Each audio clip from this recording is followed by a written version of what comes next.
다음은 여자의 돌아가신 부모님이 생각날 때예요. 여자가 독감에 걸린 딸아이 간병을 하고 있어요. 이때 딸아이가 앙칼진 목소리로 엄마를 불러대요. 뭔 큰일이라도 생겼나 싶어 발딱 일어나는데 헐, 물 좀 달래요. 기집애 아프다고 오냐오냐 해줬더니 코앞에 있는 물도 꼭 엄마 손을 빌려요.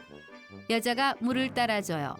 그러자 물 말고 주스를 달래요. 물 말고 주스? 그 후 다 안 먹어? 잠이 안 온다, 업어달라, 안아달라, 집에 가고 싶다 등등 말도 안 되는 1418가지 짜증을 부려대기 시작해요. 아, 내 속으로 낳은 내 딸이지만 저게 사람인지 악마인지 모르겠어요. 한계에 도달한 여자는 딸아이에게 자꾸 그렇게 때를 쓰면 병원에 혼자 두고 엄마 집에 가버린다 라는 울트라 메가톤급 초강수 협박을 띄운 뒤 병실에서 나와버려요. 여자가 병실 밖으로 나와 자리에 앉아요. 이때 여자의 입에선 애구구 신음이 터져나와요. 딸아이 간병한다고 며칠 병원 쪽잠을 잤더니 머리부터 발끝까지 안 아픈 곳이 없기 때문이에요. 여자가 파스를 꺼내 붙이며 저기 집에 누굴 닮아서 저렇게 심하게 때를 쓰는지 모르겠다 하는 방언을 터뜨려요. 가만 두나 봐. 팔, 다리, 어깨, 허리에 파스를 다 붙이고 나자 알싸하고 매운 파스 스멜이 여자의 온몸에서 퍼져나와요. 그런데 아, 이 냄새, 이 파스 냄새, 돌아가신 엄마에게서 늘 나던 바로 그 냄새, 그리운 엄마 냄새예요. 엄마가 또 파스를 붙이고 있어요. 팔다리에 깁스를 한 여자가 엄마를 한심하게 바라보며 엄마는 파스가 무슨 만병통치약인 줄 아냐. 아프면 병원을 가야지. 왜 종일 파스 냄새를 풍기면서 사서 고생을 하냐. 타박을 쏟아부어요. 그러자 엄마는 파스 붙이면 되는데 뭐하러 병원에 헛돈을 쓰냐며 본인 걱정은 말고 밥이나 먹으래요. 밥이나 먹자. 엄마가 또 사골국을 내려놓아요. 또 사골국이에요. 돈 아깝다며 엄마 병원은 안 가면서 벌써 한 달째 비싼 사골국을 끓이다니 엄마는 참 알다가도 모를 사람이에요. 여자가 해문 없냐 때를 쓰자 뼈 붙는 데는 사골이 왔다라며 약으로 알고 제발 플리즈 한 숟가락만 먹으라며 굽실대요. 엄마 배가 부르는 것도 아닐 텐데 무지 열심히 해요. 이때 여자는 사골국을 먹는 것을 미끼로 엄마에게 빅딜을 제안해요. 바로 그럼 나 이거 사골국 먹으면 학교 보내줘. 사골국을 먹으면 학교에 보내달라는 거예요. 친구들과 떡볶이를 먹으러 뛰어가다가 계단에서 넘어져 다리가 부러진 이후로 쭉 병원에 갇혀 있어 너무너무 심심하고 지루했기 때문이에요.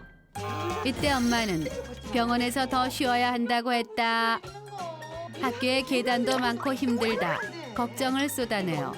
여자는 학교에 안 데려다주면 사골국은 물론 밥도 약도 끊겠다는 초특급 강수를 띄어요. 우리 엄마는 세상에서 자식 배고픈 걸 제일 무서워하는 엄마라는 걸 아니까요. 이때 아싸 가오리 어쩔 수 없이 오케이를 외친 엄마가 여자의 입에 밥숟갈을 밀어 넣어요.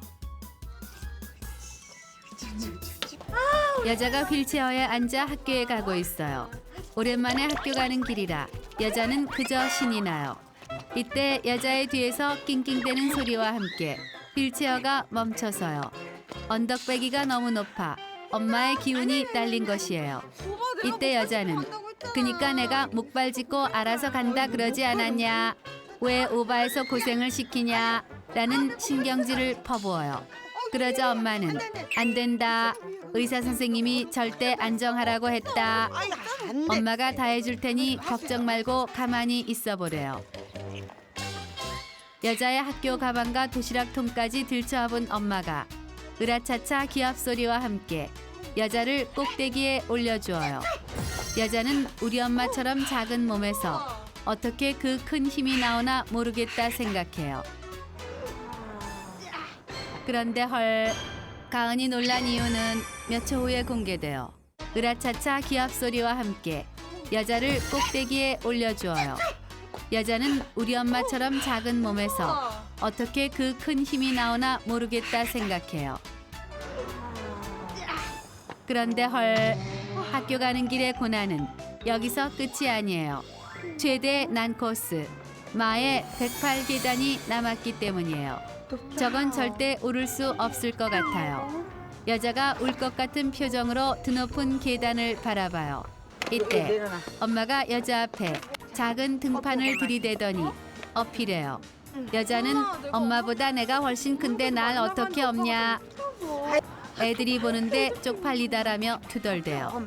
그러자 엄마는 할 수 있으니 얼른 어필하며 막무가내요. 결국 여자는 엄마의 작은 등에 얼굴을 파묻고 계단을 올라가요. 엄마에게 업히는 건 너무너무 쪽팔리지만 친구들과 너무너무 놀고 싶으니까요. 여자는 그렇게 한 달을 넘는 시간 엄마가 끌어주는 휠체어를 타고 엄마의 작은 등에 의지해 학교를 다녔어요. 엄마의 지극정성으로 깁스를 푼 여자가 TV를 보며 깔깔대고 누워 있어요. 이때 엄마의 등이 여자의 시야를 가려요. 엄마가 파스를 들이대며 등짝이 쑤시니 좀 붙여보래요. 파스를 받은 여자가 오만상을 찌푸리며 또 파스냐, 왜 미련하게 사서 고생이냐 타박을 해요. 그러자 엄마가 웃으며 엄마가 되면 원래 미련해지는 거다. 너도 엄마가 되면 다 안다며 웃어요. 이때 여자는 엄마의 이 말이 무슨 뜻인지 전혀 몰랐어요. 그런데 엄마가 돌아가신 후에야 엄마가 나 때문에 얼마나 지독하고 미련하게 살았는지 알게 되었어요.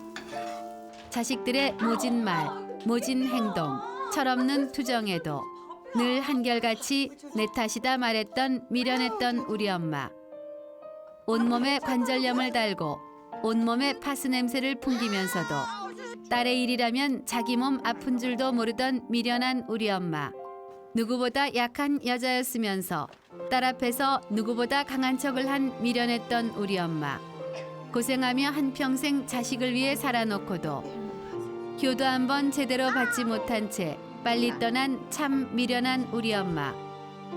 본인을 위해 사는 방법은 완전히 잊고 우리만을 위해 살았던 엄마의 미련한 삶을 엄마가 떠나고 나서야 보게 되었어요. 엄마는 온몸에 파스를 바르고 몇 달을 다 큰 딸 간호를 하고도 힘들다, 죽겠다 소리를 안 했는데 여자는 3박 4일 독감에 걸린 딸아이 병수발도 힘들다며 자식에게 짜증을 부렸다니 아, 엄마를 따라가려면 난 한참 멀었나 봐요. 여자가 딸아이가 자다가도 벌떡 일어날 만큼 좋아하는 군고구마를 사들고 병실로 들어가요. 입이 대빨 나온 딸아이는 그 좋아하는 군고구마도 안 먹는다며 고개를 절레절레 내저어요. 삐치면 단식 투쟁을 하는 것까지 여자를 꼭 빼닮았어요. 여자는 엄마가 다 잘못했다며 고구마를 호호 불어 까주어요. 엄마에게는 꼭 이기고 마는 못된 딸이었는데 이제는 여자도 딸에게는 지고 마는 미련한 엄마가 되어가고 있나 봐요. 이때 여자는 문득 우리 엄마가 하늘에서도 날 지켜보고 있을 것 같다는 생각을 해요. 우리 엄마는 하늘나라에서도 딸밖에 모르는 자식 바보 엄마니까요. 엄마, 엄마, 엄마, 엄마가 보고 싶어요. 오늘따라 정말 엄마가 보고 싶어요.